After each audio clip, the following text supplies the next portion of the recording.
Assalamualaikum warahmatullahi wabarakatuh. Ensiklopedia Al-Fatih kembali ke hadapan Anda untuk berbagi info Islami. Semoga menginspirasi aktivitas Anda hari ini. Dan jangan lupa klik tombol subscribe dan aktifkan notifikasi tombol lonceng agar tidak tertinggal berita terbaru dari Ensiklopedia Al-Fatih.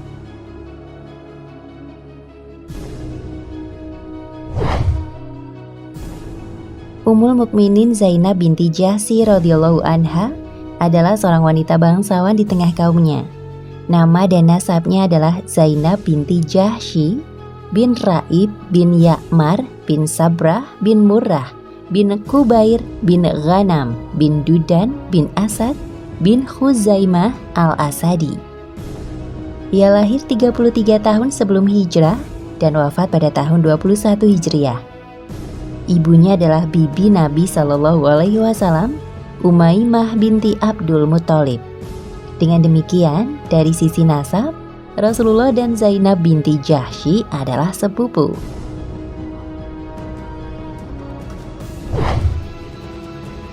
Rasulullah Shallallahu Alaihi Wasallam memiliki anak angkat yakni Zaid bin Harithah radhiyallahu anhu. Sebelumnya Zaid adalah budak Khadijah milik Khadijah. Kemudian dihadiahkan kepada Rasulullah dan beliau membebaskannya.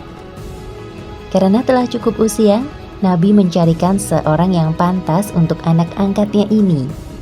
Beliau temui Zainab binti Jahsy radhiyallahu anha, kemudian meminangnya.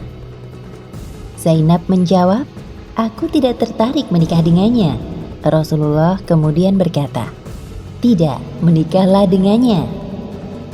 Mendengar ucapan Rasulullah, Zainab bertanya, "Wahai Rasulullah, apakah Anda memerintahkanku?"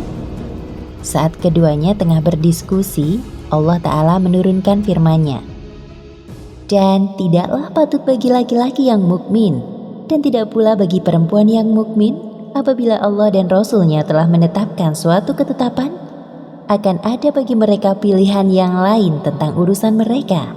Dan barang siapa mendurhakai Allah dan Rasul-Nya, maka sungguhlah dia telah sesat yang nyata." Quran Surat Al-Ahzab ayat 36.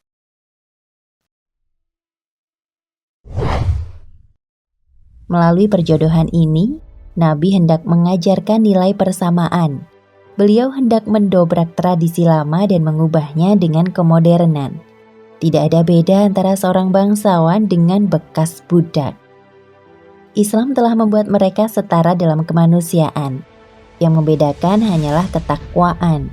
Zaid seorang bekas budak, dan Zainab seorang wanita mulia yang memiliki terah Bani Hashim, kabilah termulia di Quraisy. Mereka setara dalam pandangan Islam. Beliau hendak mengajarkan pada umatnya bahwa faktor kelas sosial bukanlah menjadi pertimbangan pertama dalam pernikahan, tapi agama dan takwalah yang patut jadi acuan.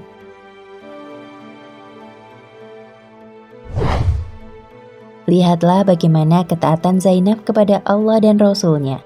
Walaupun perintah itu bertentangan dengan keinginannya, tapi tetap ia lakukan demi ridha Allah dan Rasul-Nya. Inilah yang menyebabkan tingginya kedudukan Zainab. Allah membalas dia dengan balasan yang tak pernah terbayangkan olehnya, bahkan oleh siapapun. Roda kehidupan terus bergulir, biduk rumah tangga Zaid dan Zainab berlayar, namun terseok diterpa badai, hingga Zaid menjumpai sang ayah angkat, Nabi Shallallahu Alaihi Wasallam, meminta izin menceraikan Zainab. Nabi menolak keinginannya. Beliau bersabda, "Bertakwalah kepada Allah, tetaplah bersama istrimu." Allah Ta'ala mengabarkan kepada nabinya bahwa Zainab binti Jahsy akan menjadi istri beliau Shallallahu Alaihi Wasallam. Namun jika diungkap sekarang, Nabi khawatir hal ini akan menjadi isu hangat yang digoreng orang-orang munafik. Seorang ayah kok menikahi mantan istri anaknya. Perlu diketahui, budaya Arab kala itu menganggap anak angkat sama dengan anak kandung. Syariat hendak menghapus tradisi ini. Anak angkat tidak sama dengan anak kandung. Jalan untuk menghapus tradisi ini adalah pernikahan Nabi dengan Zainab. Dan nasab Zaid pun dikembalikan kepada ayah aslinya. Sebelumnya Zaid bin Muhammad menjadi Zaid bin Harithah. Muhyiddin At-Tabari, As-Sumtu As-Samin, halaman 170 hingga 171. Artinya, budaya Arab kala itu pun mengalami seleksi. Ia harus menyesuaikan diri dengan syariat Islam, bukan syariat yang menyesuaikan dengan budaya yang ada di masyarakat. Demikian juga dengan budaya-budaya lainnya, baik atau buruknya suatu budaya ditimbang dengan syariat. Bisa jadi perintah Allah dan Rasul-Nya bertentangan dengan kehendak manusia. Saat menjalaninya pun kadang terasa gejolak dalam jiwa. Tapi di balik itu semua, terdapat hikmah besar yang bermanfaat untuk pelakunya di dunia dan akhirat. Demikian juga yang dirasakan Ummul Mukminin Zainab binti Jahsy radhiyallahu anha. Ia diperintahkan menikahi seseorang yang soleh dan baik, namun tidak memiliki kafaah dengan dirinya atau tidak sekufu. Tapi ia tundukkan kehendak dirinya untuk menaati Allah dan Rasul-Nya. Dalam rumah tangganya, ia merasakan ketidakharmonisan dan ketidakcocokan. Namun di balik itu, Allah persiapkan dirinya untuk menjadi istri Nabi Shallallahu Alaihi Wasallam di dunia dan di surga. Tidak hanya itu, melalui perantara dirinya terbentuklah hukum syariat yang berlaku hingga hari kiamat. Akhirnya rumah tangga Zaid dan Zainab tak bisa dipertahankan. Setelah selesai masa iddahnya, Rasulullah berkata kepada Zaid, "Pergilah, sebut aku pada dirinya." Maksudnya beliau hendak menikahinya. Zaid berkata, "Saat Rasulullah mengatakan itu, aku pun merasa gembira. Aku pergi menemuinya. Saat berdiri di pintunya, ku sampaikan padanya, 'Wahai Zainab, Rasulullah mengutusku dan menyebut dirimu.' Zainab menjawab, 'Aku belum mau bicara apapun hingga aku mendapat keputusan dari Robku.' Kemudian ia pergi menuju ruang sholatnya." Riwayat Muslim dalam kitab An-Nikah 1428.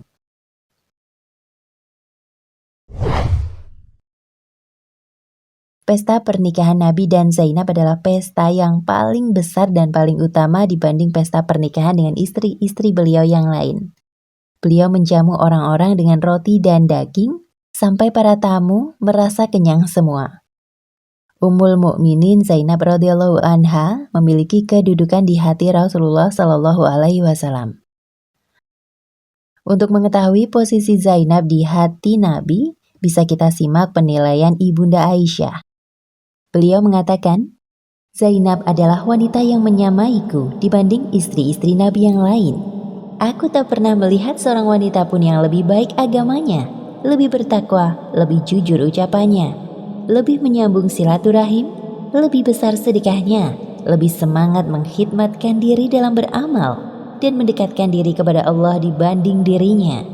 Hanya saja kekurangannya, ia agak keras dan cepat marah, namun ia cepat kembali." Hadis riwayat Muslim.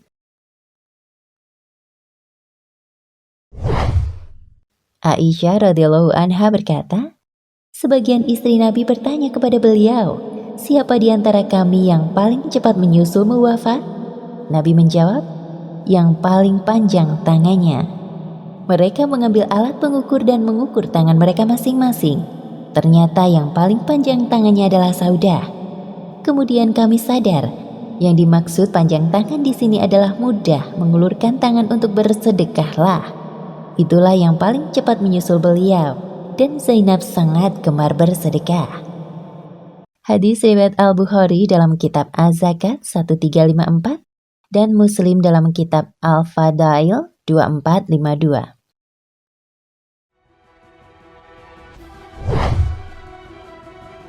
Sepeninggal Rasulullah Shallallahu Alaihi Wasallam, kedermawanannya tidak pudar.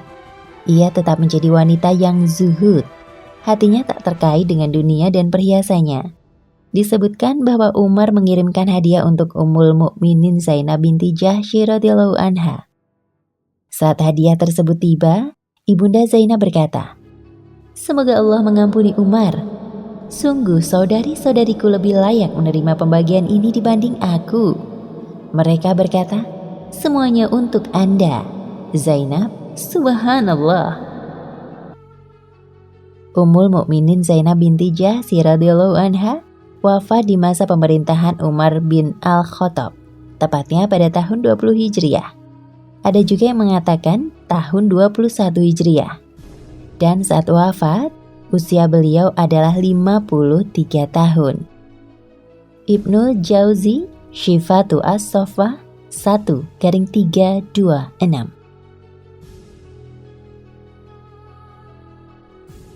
Nah, pemirsa Ensiklopedia Al-Fatih, sampai di sini perjumpaan kita kali ini. Semoga menginspirasi.